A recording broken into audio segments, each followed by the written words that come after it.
Hello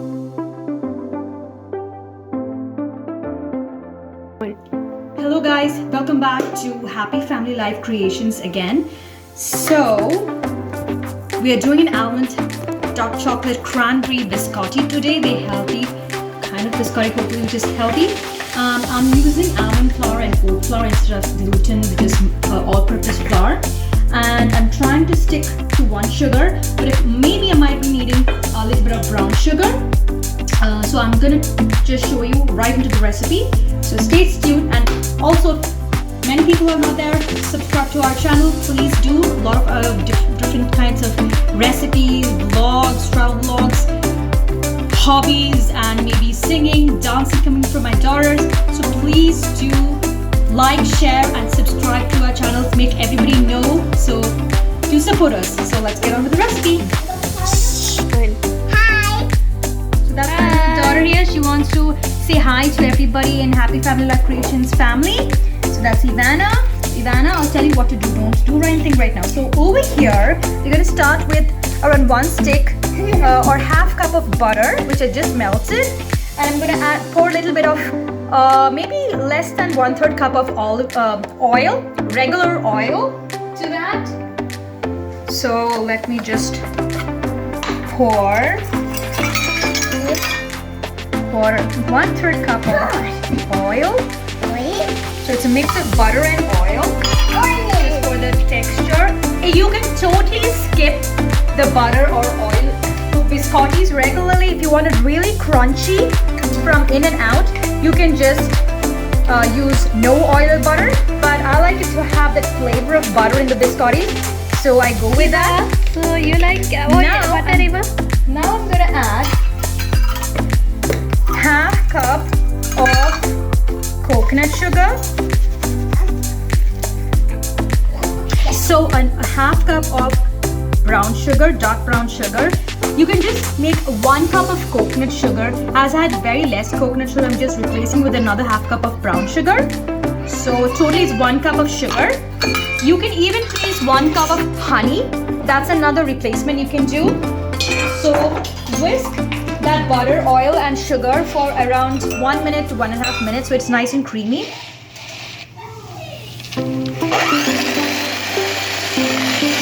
So biscottis kind of history, if you ask, I think my daughter can be able to tell you about the biscottis, right, Isha? My camera assistant over here, she's always one who's shooting behind the camera.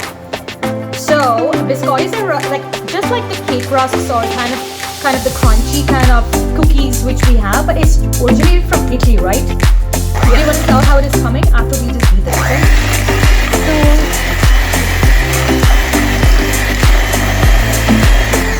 So you can go ahead. I'm adding the eggs right now. So biscottis are actually from Italy, and they're a very famous dessert for Italians and everything. But right now most people love biscottis, so it's one of our family's favorites too right now. So I end with 1 egg, the next egg,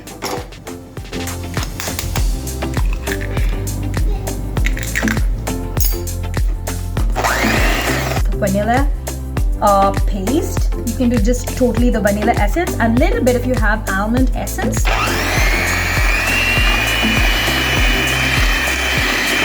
Quarter teaspoon of almond. A little more, because almond essence can be overpowering and I don't want to make that too perfumey. Then we have our vanilla, which is most crucial in most of the flavors, and I would like to add a good 1 teaspoon of that, so you can see the rich paste. So in that goes, it's nice and pretty. Can you see? It's almost 1 fresh tablespoon of orange zest. I had done that yesterday. So we are dry roasting the almonds just for 1 or 2 minutes in some either melted butter. I'm using ghee, that is a clarified butter if you get that.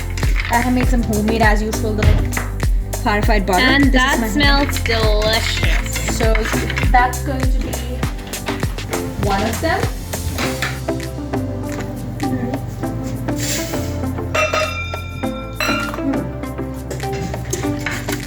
So we're just roasting or frying the oats. You can use any kind of oats. You can use the rolled oats, quick oats, the actual oat flour if you have that. You can just skip this step.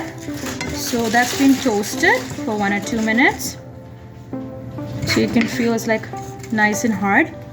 And then let it cool down and put them into the mixer.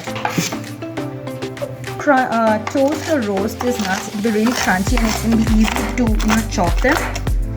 If you don't need to make it so small, just like chunks. It'll be easy for the biscotti. You can just bite into them, right? Yeah. So just make a couple of chops. So that's done. And where's that plate?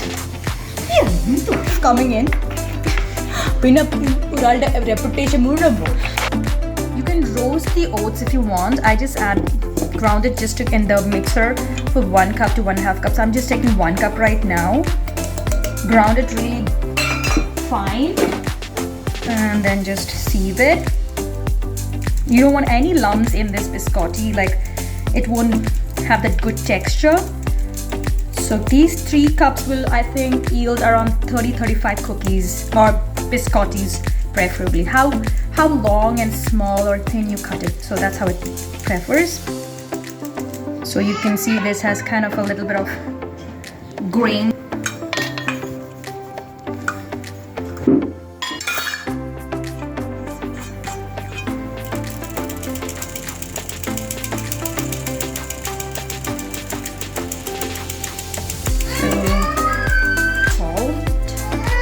Teaspoon of salt.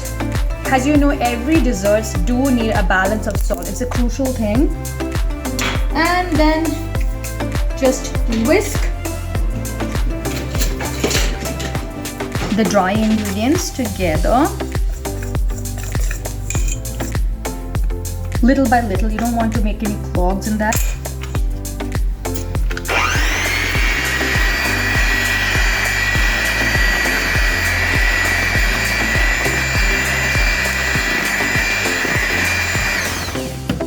So we keep doing this till all the flour mix or dry mix is done, and then I'll show you how it looks in the end, and then we add the dry nuts.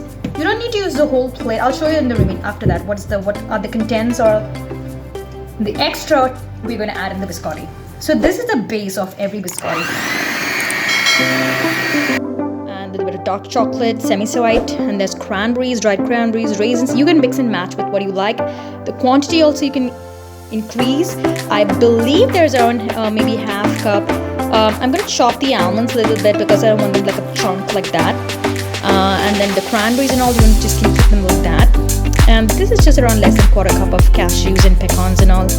And this can be around ½ cup of dark chocolate chips. So I'll just chop that and just show you how I'm going to fold that in. So yeah, I'll be back. So we started folding in the nuts. I'm going to chop them up. Other dry fruits? Not for the raisins. Raisins will just go in directly. I'm going to just do it for our Nuts? walnuts and pistachio. Maybe another 1/2 teaspoon of Ghee? which is nothing but Smells so good. clarified butter, which will give a nice aromatic flavor to that. And Meanwhile, I'm going to preheat our oven to 350 degrees Celsius over here. So it's a very good recipe. It's just around 10 minutes or 5 minutes of preparation, and then the baking, which is biscottis, means twice baked.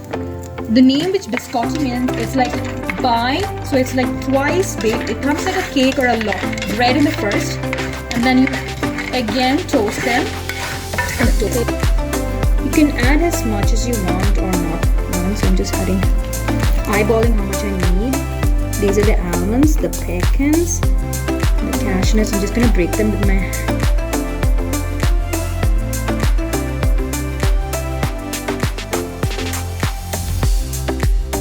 small little orders right now. So these are for some of my friends which I'm doing. So yeah, you can contact me if you guys want somebody from here from Canada, Alberta. I love doing baking, so I make cheesecakes, cookies, biscottis. What else, Isha, do we do? She does a variety of things. Cupcakes. And like, it's all healthy. like very delicious and healthy also sometimes. Yeah, all kinds of things. And then I'm going for our chocolates and caramels. I'm just gonna fold this first. I'm gonna put the remaining after I just fold this nicely in. So I want every area to have that, you know. Now I'll just add some more of everything in. So you can see that it's a beautiful color. You can add pista nuts also if you want, but I'm not adding pista this time. It's your choice of nuts, dry fruits, chocolates. You can use white chocolates, semi, milk, dark. All your choice. Last part in. And this is a little bit wet, as you can see. So we need to have a little bit of dusting of flour onto a cutting board or like a surface, and then shape them into small logs. I'm gonna do like 4 logs, and I'll show you how I'm gonna do that in a bit. And bake them in a preheated, so almost remember to preheat your oven 350 degrees Fahrenheit for maybe 5 minutes. Let me do that. So at this stage, if you want to, you know, do only till this part and do the remaining like baking and putting them into logs, you can do that. So just pop this like in a cling film or a small bowl into your freezer for around 10 minutes or until you come back. Not freezer, right now I'm going to put in the freezer. So after you freeze it, take it, and then, as I said previously, just put them into logs, 4 logs after dusting into the cutting board, and then just with some wet hands form them into logs, and then you bake them into 350 degrees Celsius for 25 minutes. So after it's been baked for 25 minutes, you can see the logs have come out. I just made them cool for around 10 minutes. So after that, you can just cut them into serrated kind of with a serrated knife like this. If you have this, you can be able to cut that into logs, like into a diagonal kind of slanted way. You cut them out, and then I lay them back onto the baking sheets. I'll show that, and then again pop that to 350 degrees Fahrenheit for 15 to 17 minutes. So I'll show you that. So these are being cut into slices. And it's baked for another 15 to 18 minutes, just like that. Either you can place them front facing, but then mine was not that done, so I'm just not touching them. I baked them for around 15 to 18 minutes. Just turned the baking tray to the other side, just so that the heat is, you know, even out.